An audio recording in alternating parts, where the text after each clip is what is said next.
우리 당은 6.13 지방선거 민주당 후보자를 당원 여러분들의 투표로 정하도록 하였습니다. 오늘 이 자리는 당원 여러분들에게 후보자 선출에 필요한 판단 근거를 마련하고자 준비된 자리입니다. 오늘 토론은 총 4개의 섹션으로 구분하여 진행할 것입니다.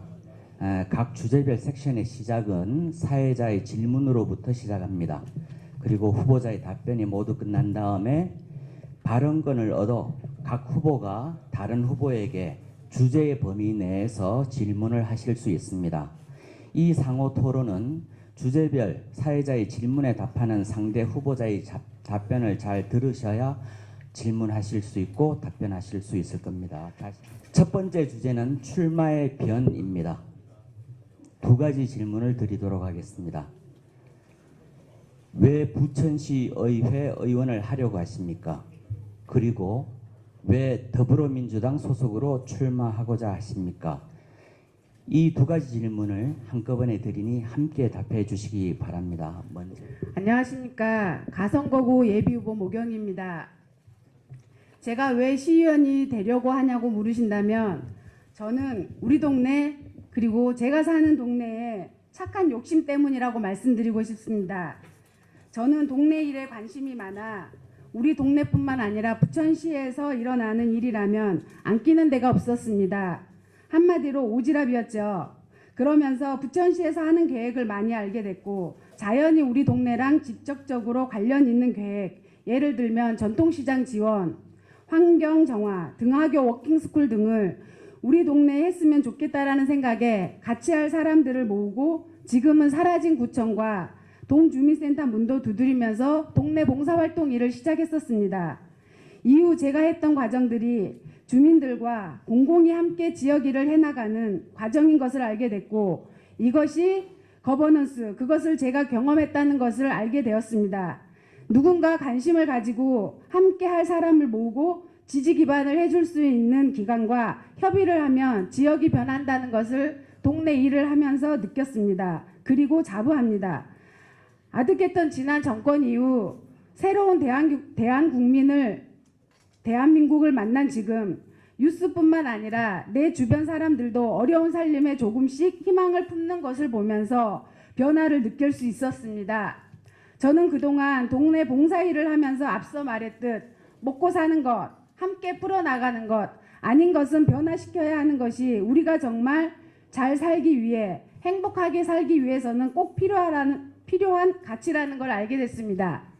이것이 민생, 소통, 정의라는 가치였고 그 가치를 철칙 삼아 행동하는 정당이 바로 더불어민주당이라고 생각합니다. 이제는 원미일동뿐만 아니라 역곡 1, 2동, 춘희동, 도당동에서 우리 동네 더불어 살기 좋게 만들기 위한 착한 욕심을 더 크게 부려보고 싶습니다. 감사합니다. 오바마 대통령께서 출마의 변을 하셨었던 것이 저는 굉장히 인상적이었습니다. 흑인인 본인이 미국이라는 국가에서 대통령으로 출마할 때 소박하게 이렇게 말씀하셨습니다. 영어로 제가 하고 싶지만 한국어로 번역을 하자면 지금보다 더 많은 사람들이 그런 생각이 옳다고 믿고 그에 따라 행동할 수 있다면 모든 문제를 해결할 수는 없겠지만 상당한 성취를 이룰 수 있다. 그러면서 마지막에 한 말이 정책의 우선순위를 약간만 조정한다 하더라도 어린이들, 노약자 혹은 다른 약자들이 조금 더 좋아지고 국가가 그것을 할 수 있을 것이다 라는 말을 했습니다. 저는 시의원이 많은 일을 하거나 뭔가 뚝딱뚝딱 내놓는 자판기 같은 역할을 할 수 있다고 전혀 생각하지 않습니다.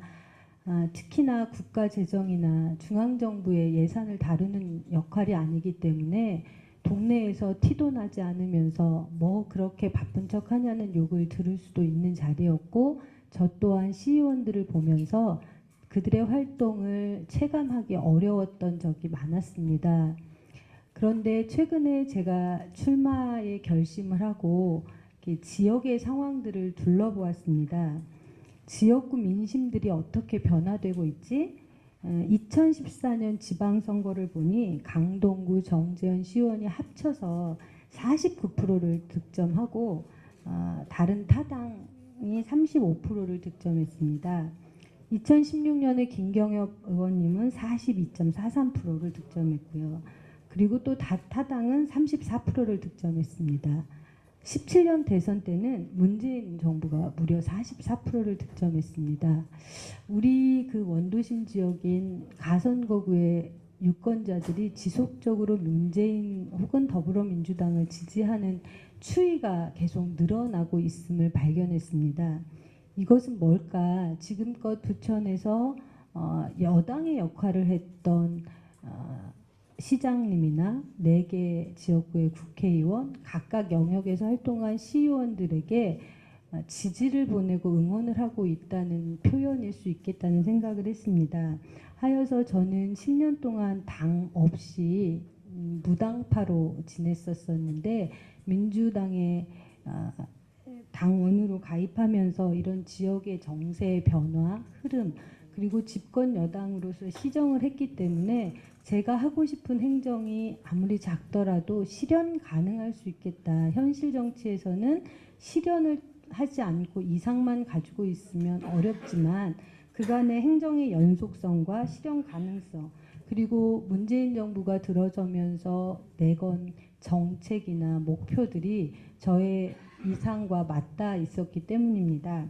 하여서 저는 민주당으로 현실 정치를 하기 위해 나왔습니다. 이상입니다.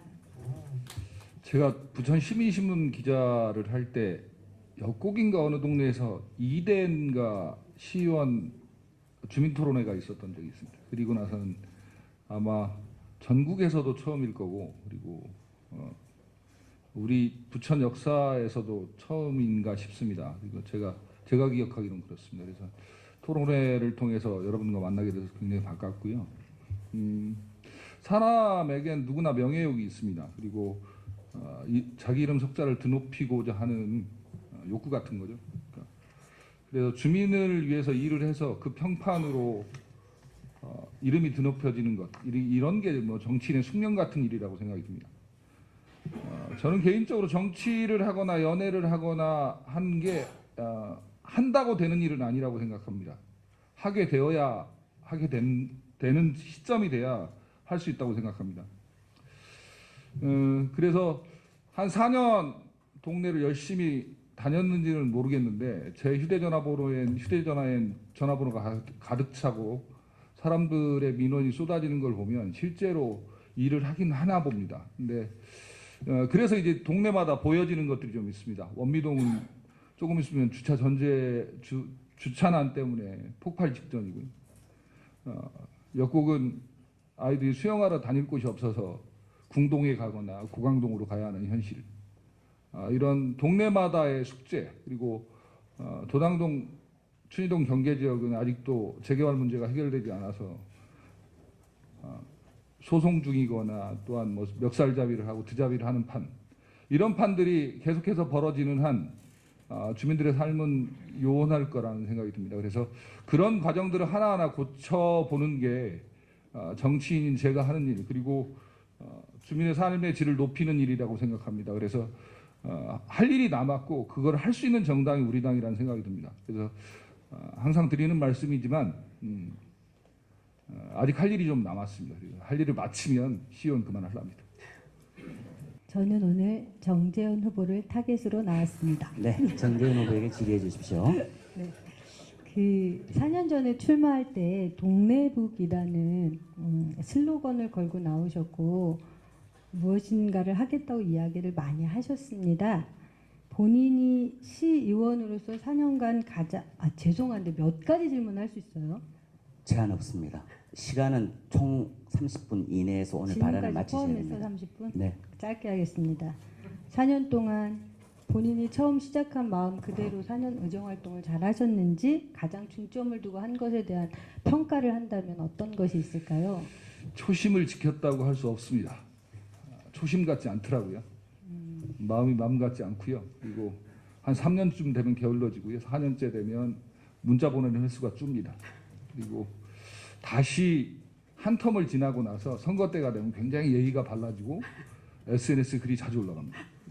누구나 그랬을 것 같습니다. 근데 제가 7가지 약속을 했는데 2개는 워낙에 큰 약속이라 지킬 수 있을까? 아니 근데 분위기를 만들어보자 해서 국회의원도 못하는 그 경인전철 지하와 우리 서명 받고 했었거든요. 그거 하고 뭐 몇 가지를 넣었는데요. 그건 거의 그냥 분위기만 띄우고 GTX 연결 문제나 이렇게 논의하고 있는 중이에요. 나머지 5가지는 김만수 부천시장 공약과 같이 했던 공약들이라서 대부분 지금 시행되고 있죠. 근데 가장 이제 수영교실이나 생존 수영하는 거나 뭐 그리고 CCTV 충분히 다는 거나 전 개인적으로 CCTV 달았다고 범죄율이 떨어지지는 않는다고 생각하지만 주민들의 요구가 그랬고요. 그리고 뭐 나머지 5가지 정도는 거의 다 완성해서 운영되는 상황입니다. 그래서 특별히 무리한 공약 안 하려고 노력했고요.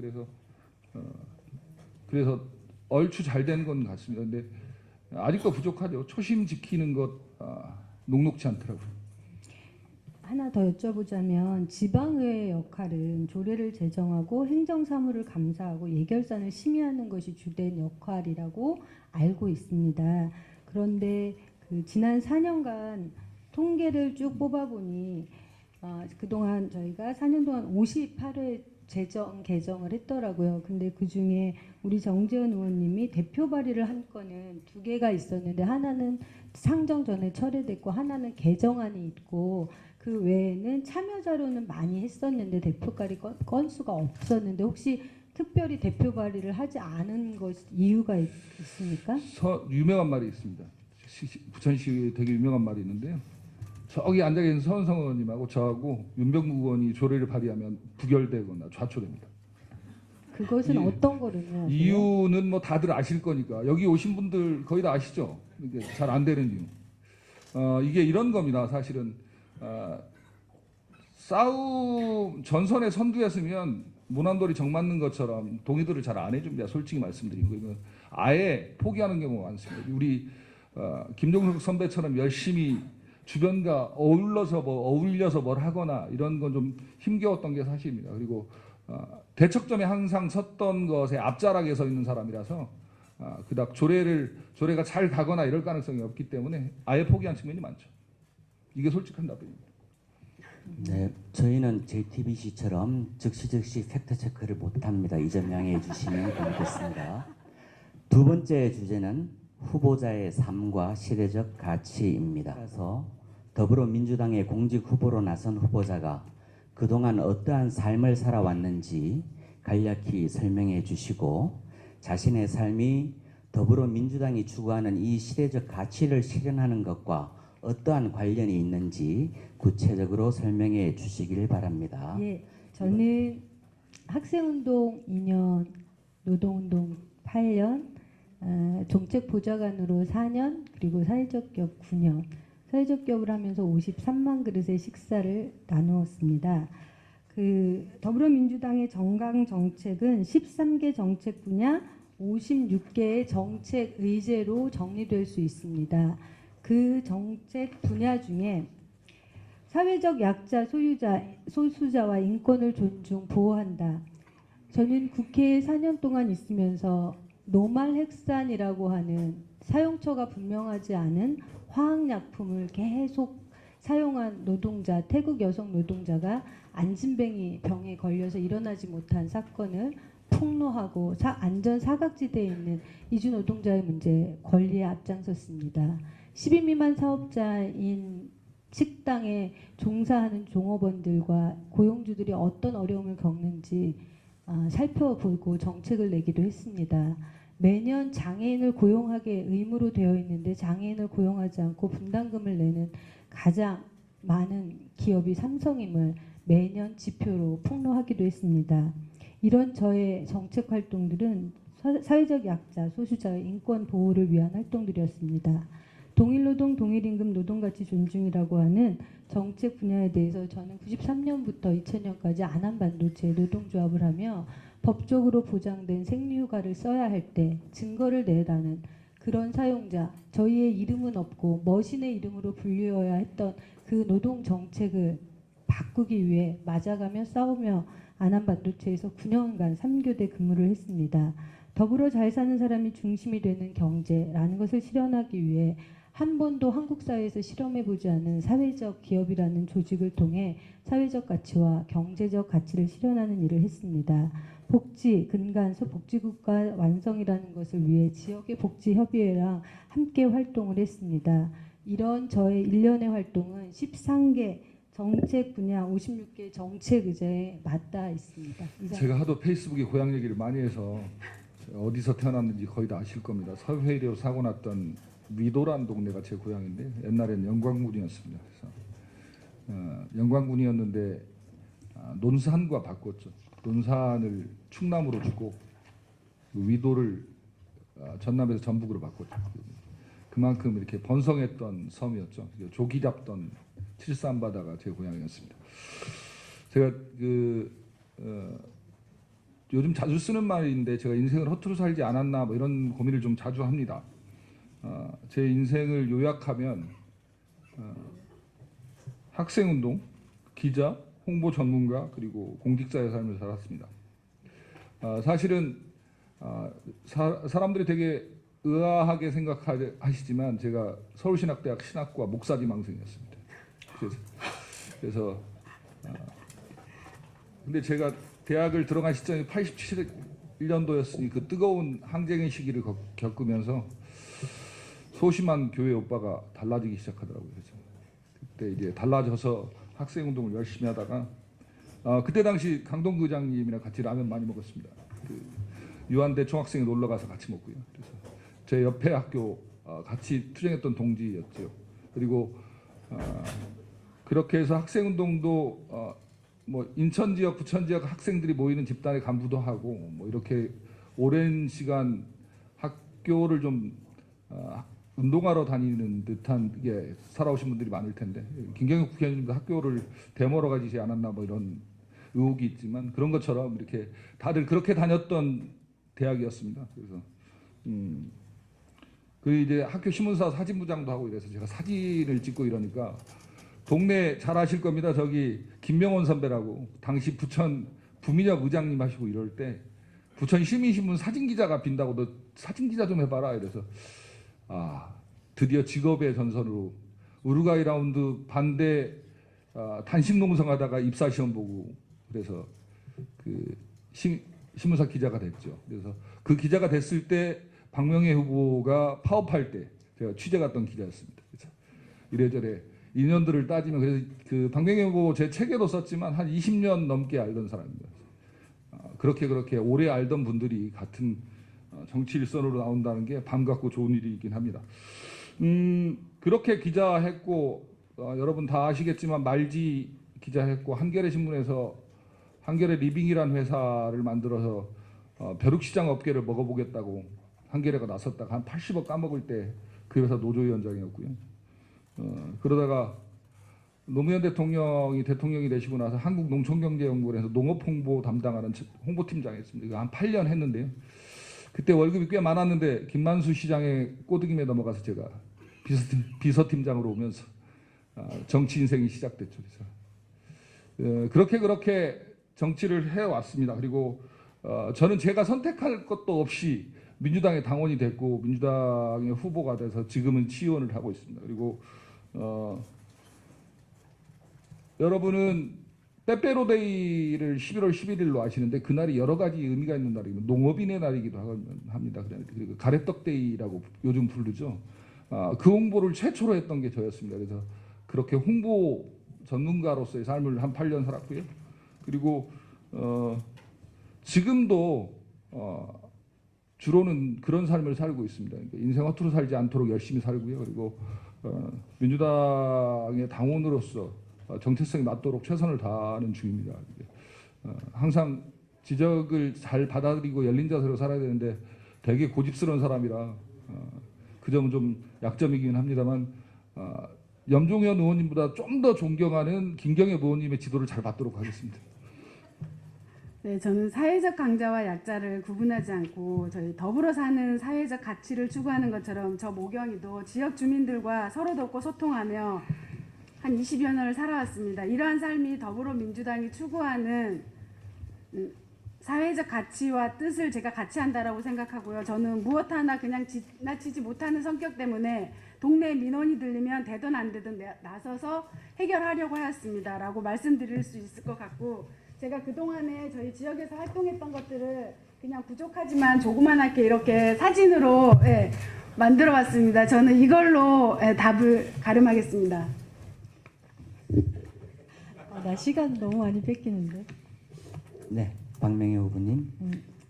정재현 의원님, 저희가 지금 4년간 민주당이 지역에서는 여당 역할을 계속했고 5.18 때에도 크게 변함이 없을 것 같은데, 문재인 정부의 시대에 걸맞는 시의원으로서 새롭게 거듭나거나 다짐하실 생각이 뭐 다른 게 있으신가요, 혹시? 질문의 취지를 이해 못하겠습니다. 이 주제가 이제 더불어민주당의 강력에 걸맞는이라고 하는 게 있어서 그동안은 이제 4년간은 개인의 역량이 굉장히 발휘되었던 것 같은데, 지금 시기에 집권 여당 실제 부천에서도 이제 책임지는 여당으로서의 시의원 자체를 한번 여쭤보는 거예요. 질문이 어렵나요? 지금은 좀 쉬웠습니다. 네, 죄송합니다. 저는 아마 그랬던 것 같습니다. 그러니까 저는 신곡부 개천의 예를 들면 그걸 토건으로 부르는 사람도 있습니다. 근데 지금은 여기 주역이었던 여러분들이 저렇게 앞에 쫙 앉아 계신데 평가를 받으면 굉장히 좋은 평가를 받을 겁니다. 근데 주목해야 될 건 여당의 시의원이 해야 하는 것 참 어렵더라고요. 그러니까 우선 어려운 건 약간의 불합리가 보여도 지적하기가 참 힘들어요. 그러니까 일반적 제안이나 이런 건 되게 할 수 있는데, 그러니까 집행력은 있는데 통찰력은 좀 사라지는 뭐 그런 건 좀 눈 감고 살아야 하는 뭐 이런 측면들이 많습니다. 그래서 실제 의원 생활을 해보시면 아마 그럴 겁니다. 그래서 그런 걸 잘 조화롭게 잘 만들어가는 거, 책임 있게 집행된 정책을 챙기는 것, 이 정도에서 책임감을 가지고 일하는 것 정도가 여당의 의원의 자세라고 생각합니다. 세 번째 주제는 의정 활동의 실제입니다. 시의원을 하다 보면 시 정책과 민원인들 사이, 그리고 주민과 주민 사이에 이해와 의견을 달리해서 갈등을 빚는 경우가 굉장히 많이 있습니다. 구체적으로 예를 하나 들면 재개발의 경우 찬성하는 주민도 계시고 반대하는 주민도 계십니다. 너무 팽팽해서 어느 한편을 들기가 굉장히 난감합니다. 이러한 상황에 직면할 기회가 굉장히 많을 텐데, 이러한 상황에 직면했을 때 우리 후보자들은 어떤 방식으로 이 문제를 해결할 것인지, 그리고 이러한 갈등을 해결함에 있어서 어떤 판단 기준, 그것을 가지고 이러한 민원을 대할 것인지 설명해 주시기 바랍니다. 이번 세 번째 섹션은 정재현 후보님부터 답변해 주십시오. 저는 개인적으로 신문사건 정치인이건 중립은 없다고 생각합니다. 그러니까 편드는 것이 정치라고 생각합니다. 누구의 편을 들 것인가의 문제만 남습니다. 그래서 저는 재개발은 비대위 편을 많이 들었고요. 그리고 지금 상황은 개발보다는 찬찬히 더 개발을 늦추는 것이 올바른 방향, 정책 방향이라고 생각했습니다. 그래서 지난 조례 제정 과정이나 이런 과정에서도 그런 입장을 취한 건 사실이고요. 그리고 대다수의 갈등도 결국 찾아보면 편을 들 일이 생긴다고 봅니다. 그래서 그 편을 드는 것이 오히려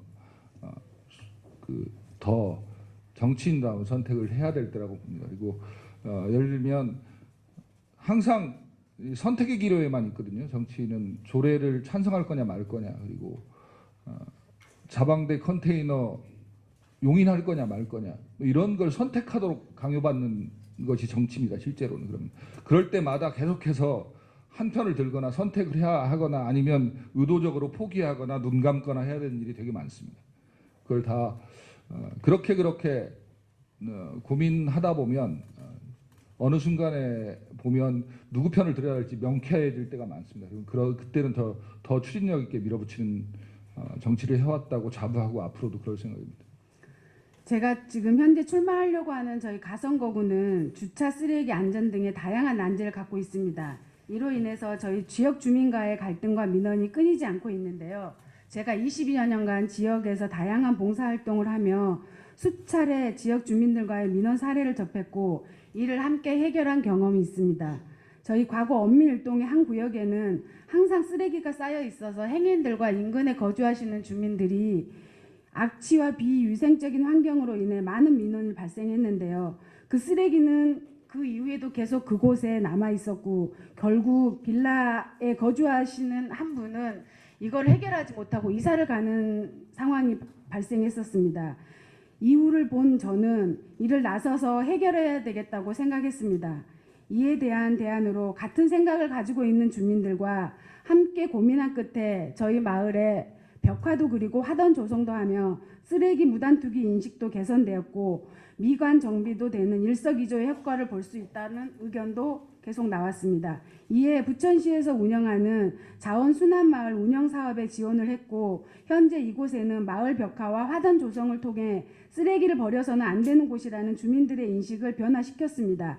이것이 하나의 단순한 예시일 수 있으나 이런 활동을 통해 크게 느낀 바 있었습니다. 그것은 지역의 문제는 지역 주민과 함께 고민하고 해결해야 한다는 것입니다. 시일이 걸리더라도 지역 주민들의 민원이 해소될 때까지 구체적으로 대책을 마련할 때까지 지속적으로 대화하겠습니다. 특히 대책에 있어서 저도 관련 사안에 대해 배우고 공부해서 대안을 제시할 수 있도록 역량을 높일 것입니다. 이상입니다. 이번 토론회에서 가장 어려운 주제였습니다. 왜냐하면 어떤 갈등이나 다 존재하고 늘 그 갈등을 해소하는 방법은 사례별로 케이스별로 다르기 때문에 사실은 우문현답을 하기가 힘든 상황이었습니다.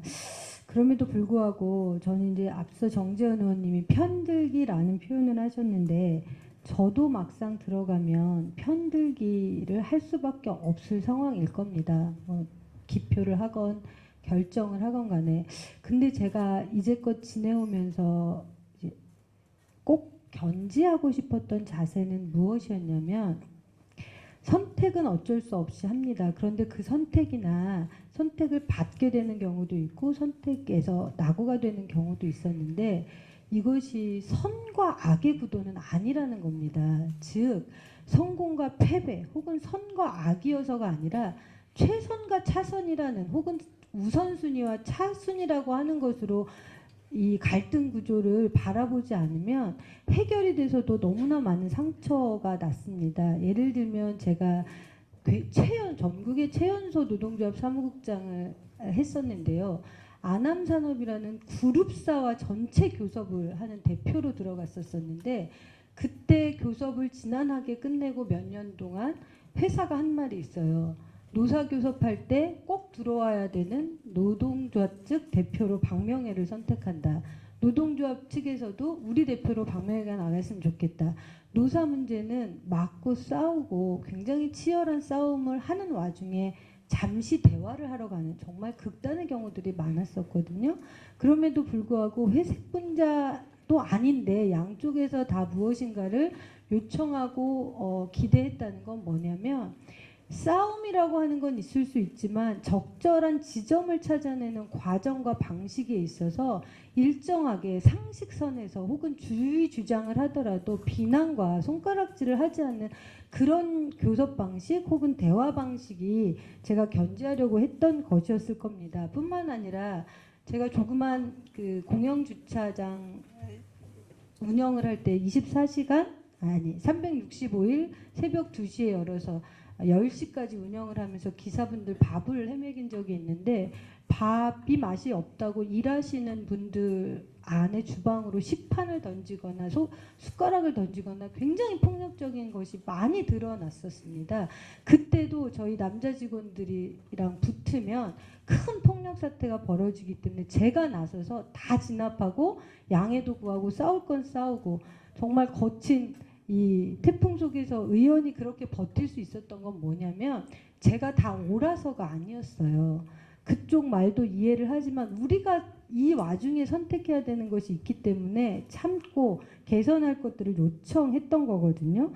작지만 저의 이런 경험을 통해서 보니 어쨌거나 갈등을 해결할 때 고려해야 할 것은 갈등에서 선택받지 못한 혹은 낙오되어서 등 돌리는 사람들을 어떻게 배려할 것인가가 저는 되게 주요하게 보여졌습니다. 그래서 이를테면 이번에 문재인 대통령이 신고리 오류코기 공론화위원회를 꾸렸는데 결국엔 상처가 남고 결국엔 비용이 들었다라고 얘기를 하지만 그 과정을 거쳤기 때문에 남긴 것이 있다는 거예요. 그래서 저는 갈등 관계에 있어서는 기회비용을 충분히 제공할 자세가 있고 혹시 너무 빨리 결정해야 하거나 제가 못 본 것이 있다면 책임지는 건 사과하고 그 다음 단계를 바로 추진해야 된다는 겁니다. 그래서 선과 악의 구조로 가지 않게끔 꾸준히 대화하고 타협하는 자세를 견지하겠습니다. 그러나 정재현 의원처럼 너 들어가 보면 생각 다를 겁니다. 가서 줄서기 해야 될 겁니다. 라고 해서 들어가서 변할 수도 있습니다. 하지만 변하더라도 그런 그 마음가짐을 가지고 임하겠습니다. 정재현 의원님까지 여쭙겠습니다. 그 자연인일 때랑 이제 시의원이라고 하는 공인일 때 발언과 의견을 주장하는 방식이 조금 달라야 된다고 저는 생각하거든요. 그런데 우리 정재현 의원님은 SNS의 선구주자 아니십니까? 근데 그렇게 대단히 공개적인 방식으로 여러 가지의 모범 사례를 많이 남긴 의정 활동을 하셨다고 봅니다. 그런데 한편으로 보면 이렇게 민원인과 공개적으로 SNS에서 다툼이 있거나 다른 의견들이 이렇게 갈등을 겪는 걸 보는 입장에서는 어떻게 해석해야 될지 어려울 때가 있더라고요. 그래서 이렇게 의정 활동과 개인적 의견을 제출하는 SNS 활동에 대한 의견 이것들을 좀 여쭈고 싶습니다. 계속 그런 활동들이 갈등을 해결하고 봉합하는 데 도움이 됐었을까요? 우선 그런 생각은 듭니다. 뭐냐면 저는 갈등을 해소하는 것의 처음이 서로의 차이를 확인하는 거라고 봅니다. 그걸 확인하지 않고는 아무것도 의견의 차이를 확인하지 않고는 한 발짝도 갈 수 없다고 생각합니다. 그러니까 대화와 타협이란 자세가 좋긴 하지만 한편으로는 서로의 갈등에 대한 구체적 원인이나 과정은 토론을 통해서 혹은 의견을 통해 서로 밝혀지는 과정이 분명히 전제되어야 하거든요. 그러니까 그런 과정이었다고 보고요. 그리고 한편으로는 사실은 SNS라는 녀석은 경계선 같은 녀석이더라고요. 그러니까 과도하게 자랑질을 하는 것도 두렵고요. 한편으로는 그리고 과도하게 비판하는 것도 실제로는 좋은 예인지는 모르겠습니다만 얼마 전에 저희가 면접 시험 보러 간다고 취직 시험 보러 간다고 하니까 모든 주변 사람들이 그날 우리 면접이구나를 다 알았다고 하는데 그런 것처럼 어지간한 언론보다 나은 소통의 도구로는 그만한 녀석이 없기 때문에 그리고 갈등을 해소하는 방식에 처음 확인하는 단계에서는 확인하는 과정에서의 토론은 분명히 필요하다고 봅니다. 근데 갈등을 해소하기 전에 다른 제3자들은 잘 모르는데 그걸 통해서 당사자 간이 되게 당혹스러운 경우가 SNS에서 벌어질 수 있다고 보여지거든요. 근데 그럼에도 불구하고 의도한 바도 있습니다. 의도적인 경우도 있습니다. 예를 들면 의사당 내에서 흡연을 하는 의원을 어떻게 할까 이런 고민도 해야 되고요. 그리고 당론과 배치된 의견을 계속해서 내는 의원을 어떻게 처리하는 게 정당인의 자세인가 이런 것도 되게 고민스러운 부분입니다. 그리고 뭐 그런 고민들이 해소되는 방식이 특히나 더욱 눈에 띄었을 겁니다. 실제로는. 예, 이상입니다. 네 번째 주제는 홍보성 섹션입니다. 네 번째 주제는 공약입니다. 잘 아시겠지만 공약은 이제 당선되면 4년간 시민들의 공복으로서 어떤 일을 할 것인지 공개적으로 시민들께 약속드리는 것입니다. 우리 구도심 지역은 여러 가지 문제가 산적해 있는 형편입니다. 재개발 문제, CCTV 설치 문제, 쓰레기 처리 문제, 주차장 문제, 부족한 공원 문제.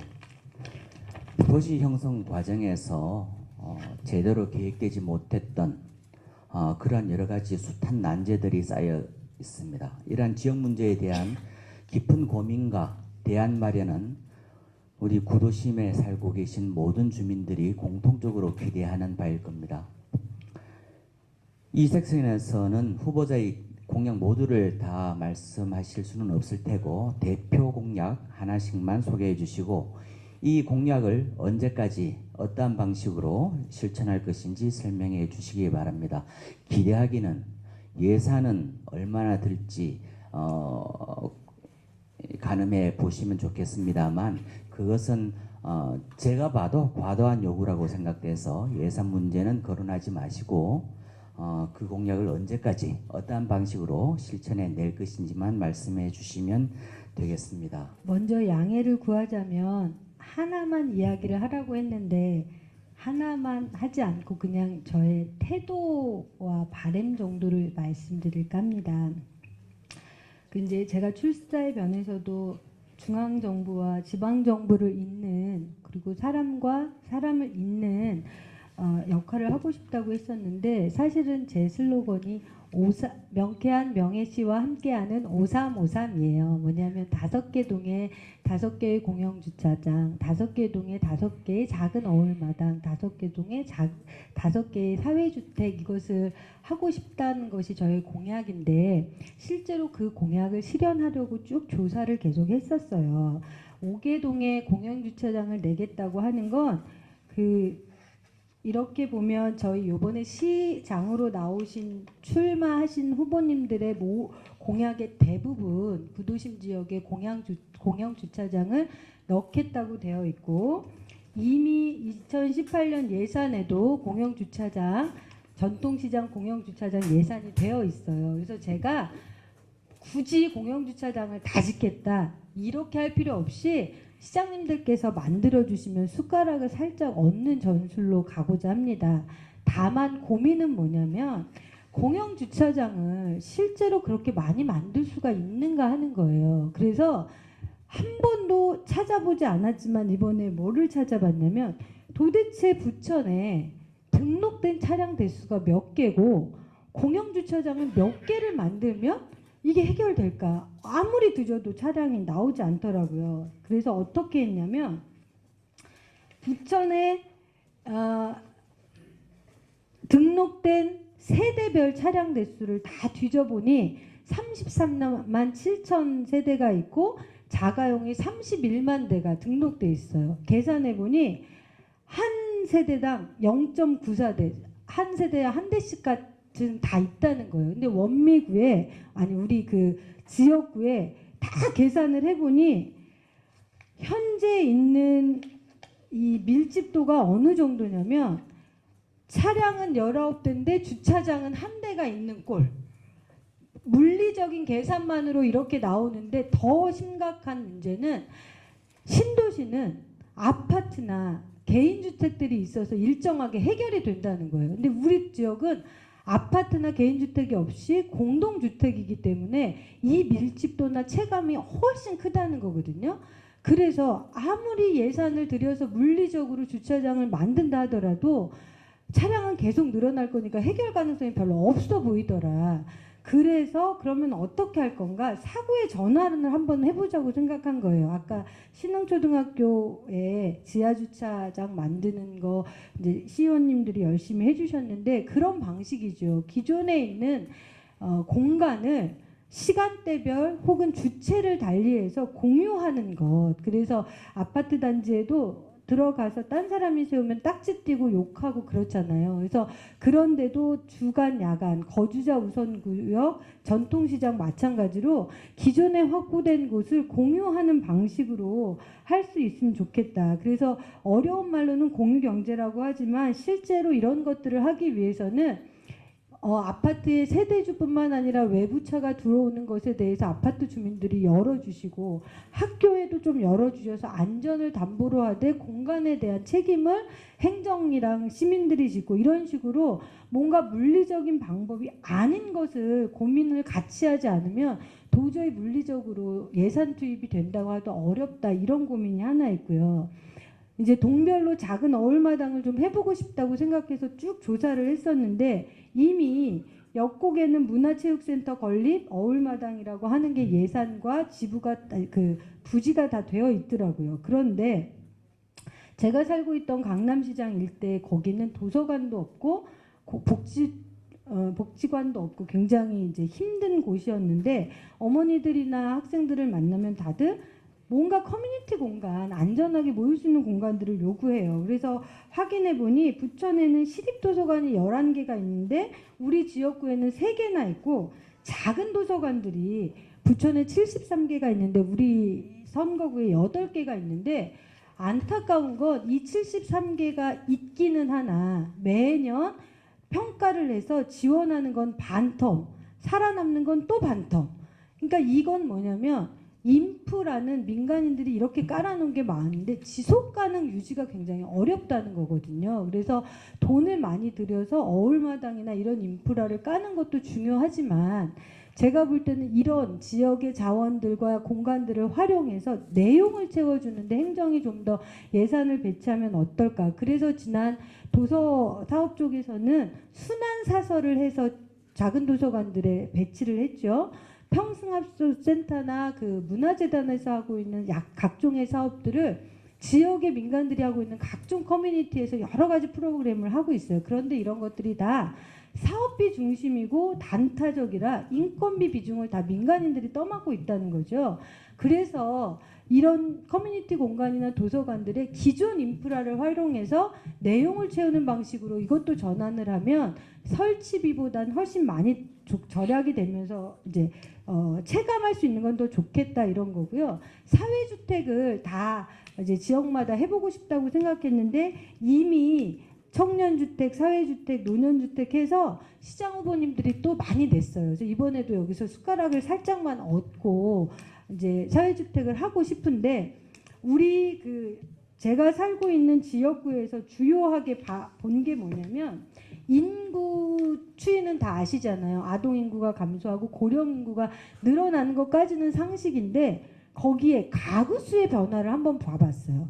1인 가구가 2000년 대비로 2016년까지 현저히 늘어납니다. 이건 뭐냐면 18세 이상이 되면 분리해서 이만큼 나간다는 소리거든요. 65세 이상 가구를 보세요. 이것도 굉장히 많은데 실태조사의 현황을 보면 이만큼 고정 인구가 분절돼서 이제는 나간다는 거거든요. 그래서 주택 문제가 심각하게 고려할 수밖에 없는 건데 이런 지형의 변화와 현안을 볼 때 대상별로 특화된 청년주택도 좋고 다 좋은데 이런 성격이 중요한 게 아니라 어떻게 안정적으로 공급할래 이것이 핵심이거든요. 그래서 이미 우리는 구도심 지역이라 엎고 다시 짓고 이런 데 비용이 많이 들고 LH나 시에서 하는 것처럼 행복주택은 묘연하고 그래서 우리가 할 수 있는 현실적인 걸 찾아보면 서울시 같은 경우 5년간 임대주택 24만 가구를 찾아내서 재임대를 해주는 거예요. 청년한테 8만, 특히 고시원 쪽에 리모델링을 해서 세를 준다든지 이런 여러 가지 서울시 사례들도 많고 지역에서 하는 사례들이 많은데 우리도 주택을 새로 짓는다는 개념보다는 이제 있는 주택들을 재전대를 한다거나 저렴하게 임대를 줘서 안정적 주거권을 확보하는 문제 이렇게 좀 소프트웨어 중심으로 고민을 해보았습니다. 그리고 마지막으로는 제가 행정에 있어서 혹시 시간 몇 분 남았습니까? 넉넉합니다. 행정에 있어서는 두 가지 축에 대한 고민이 있어요. 뭐냐면 지금 여성 친화 도시, 고령 친화 도시, 아동 친화 도시라고 하고 공정무역 도시 엄청나게 많은 타이틀을 가지고 하는 사업들이 많은데 이렇게 되다 보니까 민간도 행정도 계속 여기도 갔다 저기도 갔다 굉장히 힘들어요. 근데 이것들을 다 털털 털어서 다시 한번 보았어요. 예를 들면 아동 친화 도시의 핵심이 뭘까? 유니세프의 아동 기본권이거든요. 고령 친화 도시의 핵심이 뭐냐? WTO의 세계보건기구의 기본권이에요. 그리고 여성 친화 도시 성평등을 기본으로 깔고 있어요. 그러면 이런 모든 것을 대상별 특성화하는 게 아니라 아예 기본권이나 인권의 존엄성이 있는 도시, 평등, 모든 성을 초월한 평등을 지향하는 도시, 안전한 도시 이런 타이틀 안에 대상들을 집어넣고 행정과 민간이 협치할 수 있는 걸 찾는, 그래서 가로로 쭉 되어 있는 걸 C줄로 다시 엮어서 행정과 민원이 조금 더 효율적으로 운영할 수 있게 하면 좋겠다 이런 생각이 있고, 정재원 의원님과 다른 후보님들의 공약을 보니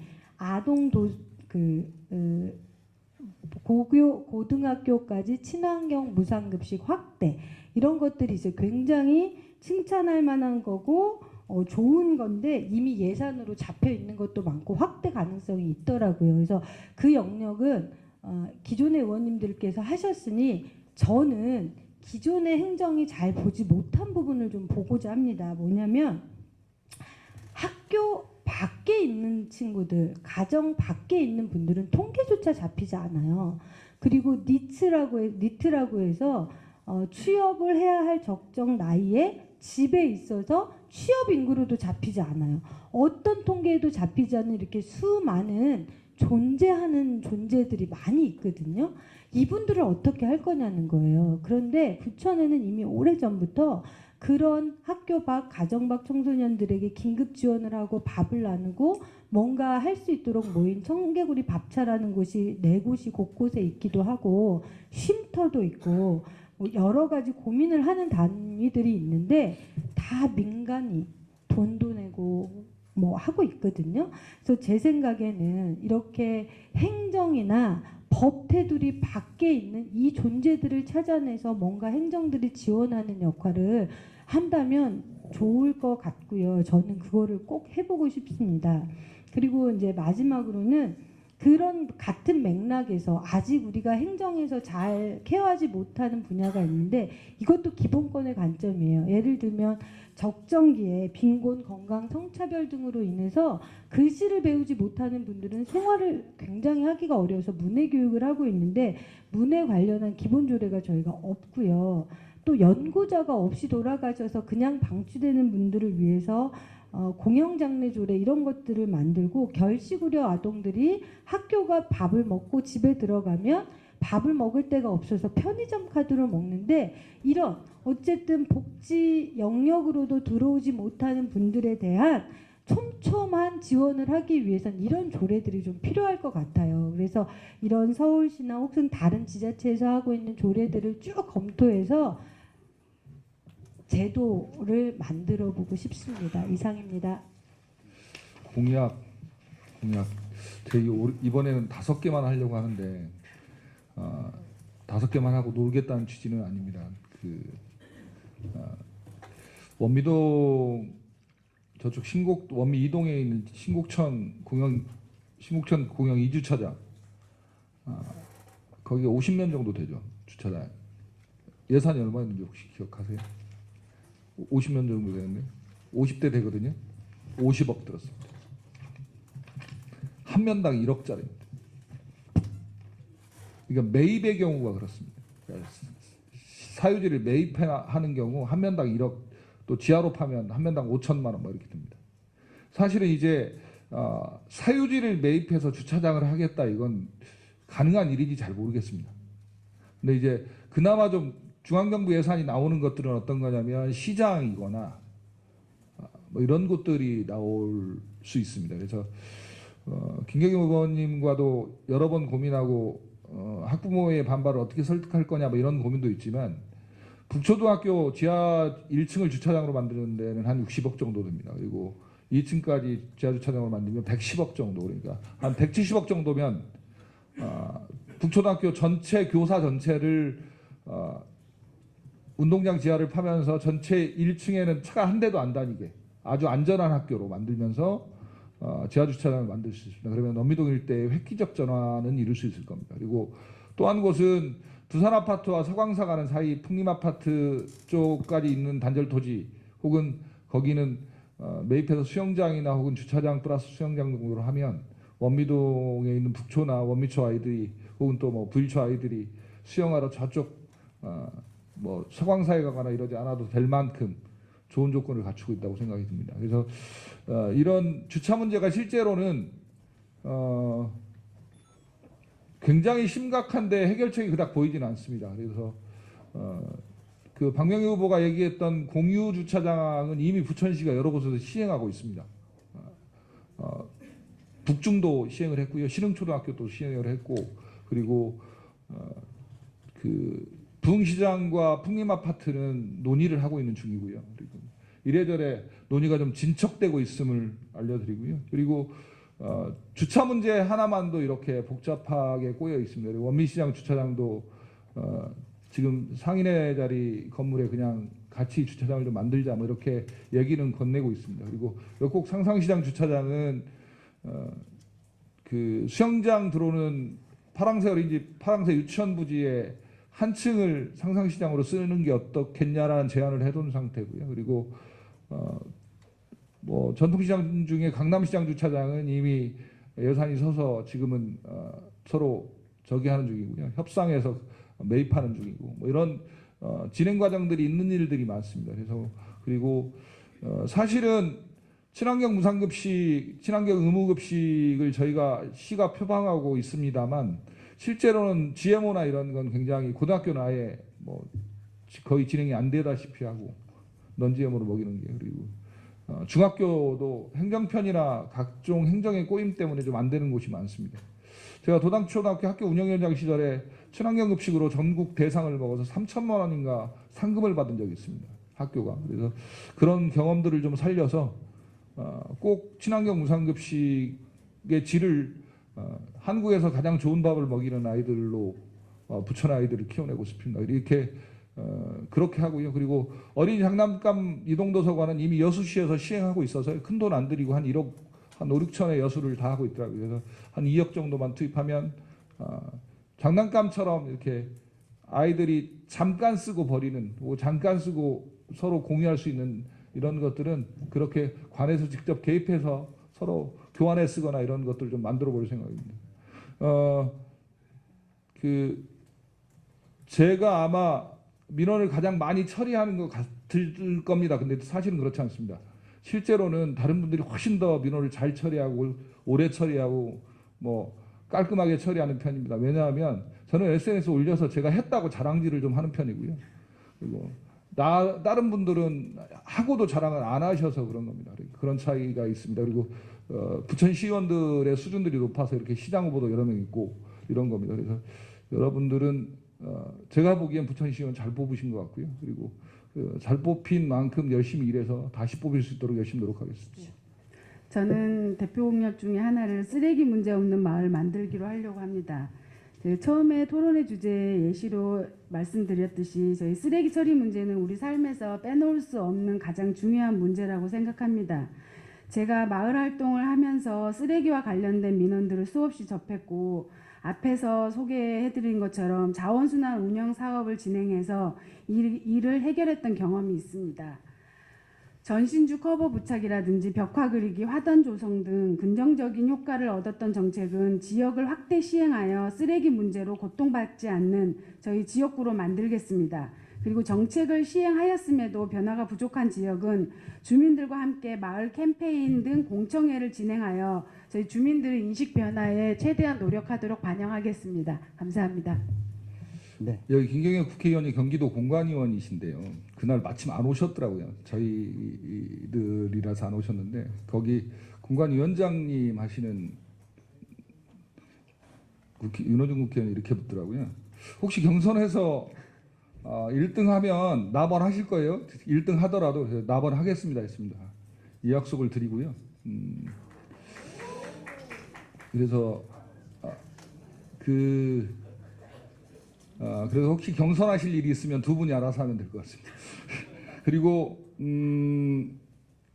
여성 후보가 가번 받는 게 맞다고 봅니다. 그리고 경력이 좋으신 분들이 나번에 배치돼서 전체 선거를 이길 수 있도록 기회를 좀 주시면 열심히 해서 민주당의 승리로 부천 시의원 28명 중에 지난번 16명이었으니까 이번에는 20명 가차이 의원들과 함께 여당다운 힘을 보여주면서 집행력 있게 시의회를 구성하겠습니다. 고맙습니다. 네. 모경희 후보님 마무리 인사해 주십시오. 저는 지금껏 단순한 봉사로 시작했던 활동이 조금씩 마을이 변화되는 모습을 보며 자신감과 함께 욕심이 생겼습니다. 마을에 대한 착한 욕심 그리고 저희 원미 지역으로 커져 나갔습니다. 욕심에 그치는 것이 아니라 제 마음속에 원미 권역에 대한 책임으로 시의원으로 봉사하고 싶다는 꿈으로 번졌습니다. 주민 편에 서는 게 아닌 제가 주민으로 의정 활동에 있어서도 주민의 생각을 그대로 전할 수 있는 말로만 하는 것이 아닌 대안을 가지고 책임지는 그런 동네 살림꾼이 되고 싶습니다. 모경이 자신이 있습니다. 감사합니다. 네, 박명애 후보님 마지막 마무리 인사해 주십시오. 예, 저도 호기롭게 1등을 하더라도 나번을 하겠습니다 라고 얘기할 만큼 자신이 있었으면 좋겠는데 초선이고 가진 재산이 많이 없어서 경선이든 뭐 가번이든 나번이든 주어진 만큼 6.13 그날까지 최선을 다하겠습니다. 뿌리 있으면 이가 없다는 옛말이 있는데요. 제가 부족한 게 많으면 다른 분들로 채워서 나가겠습니다. 이상입니다. 시민 여러분, 오늘 토론회 어떻게 보셨습니까? 오늘 토론회에 가장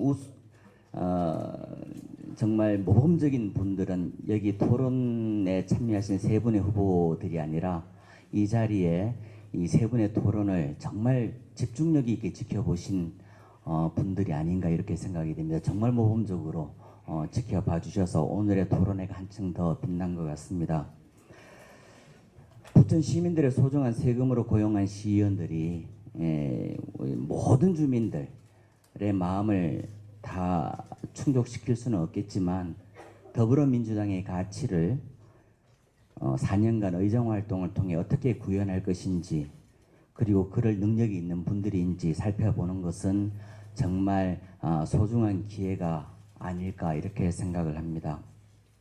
저희가 오늘의 이 토론회를 통해 얻고자 하는 것은 헛된 언어의 유의가 아니라 말을 통해서 이루어가는 민주주의, 이 언어의 교감, 설득의 미학을 통해서 바로 의회 연단이 바로 민주주의의 광장임을 정말 체감하는 것일 겁니다. 의원은 말로 일하는 사람들입니다. 말의 성찬이 이루어지는 곳, 그곳이 바로 의회입니다.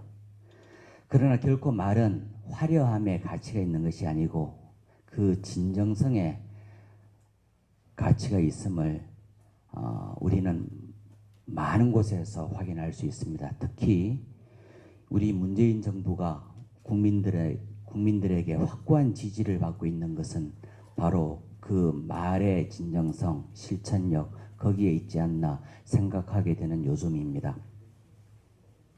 오는 6월 13일 진실한 언어로 민주주의의 꽃을 피울 우리 더불어민주당의 후보가 누가 될 것인지 이 토론회를 계기로 잘 가려주셨으면 합니다. 내일은 부천시의회 의원 선거 나 선거구와 경기도 의원 2선거구의 토론회가 있습니다. 각각 3시와 5시에 있습니다. 내일 또 우리 전 세계에서 페이스북을 통해서 시청하시는 세계 시민 여러분 그리고 우리 부천 시민 여러분 많은 시청 바랍니다. 잠깐 제안이 왔습니다.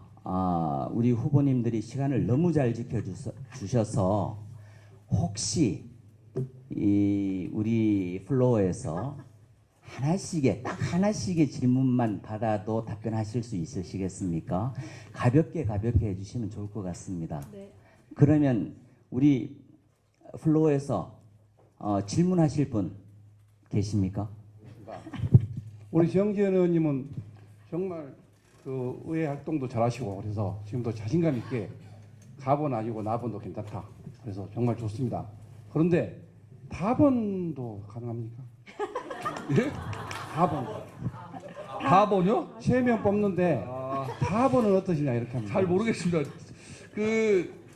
당이 시키면 시키는 대로 하겠습니다. 그렇습니까? 네, 이상입니다. 굉장히 사회자가 당황할 정도의 아주 공격적인 질문을 해주셨습니다. 혹시 한 분 더 정재현 의원이 아닌 다른 분께 질문하실 분 계십니까? 네, 정재현 시의원님 지난 4년 동안 고생 많으셨고요. 질문은 박명애 모경희 후보님께 드리겠습니다. 그 시의원이 되실 꿈을 꾸셨기 때문에 지난 4년 동안의 부천시 의회 진행 상황도 꼼꼼히 좀 살펴보셨을 거라고 생각합니다. 두 분께서 보셨을 때 부천시 의회, 특히나 민주당 의원으로 구성되어 있는 부천시 의회 잘한 점도 많지만 문제점이 있었다고 한다면 짧게 한 가지씩 좀 지적해 주시면 감사하겠습니다. 저는 사회적 기업을 운영하면서 협의회도 했고 지역사회에서 여러 가지 회의에 참여해서 제 한정된 경험으로 보면 각종 위원회나 뭐 이런저런 시도를 많이 했었어요. 부천시의 행정도 열심히 했고 시의원들도 많이 하셨고, 그런데 하면서 보니까 시의원님들이 본래 해야 되는 뭐 의정 활동에 비해서 뭐 이렇게 밖에 행사나 이런 것들을 또 워낙 많이 다니셔야 하니까 되게 벅차 보이는 느낌들이 들었거든요. 그래서 4년 동안 보면 의원의 본래 목적이 뭐였나 이런 게 좀 궁금할 때가 있었고, 해외 연수 보고서도 제가 4년치를 다 검토했었어요.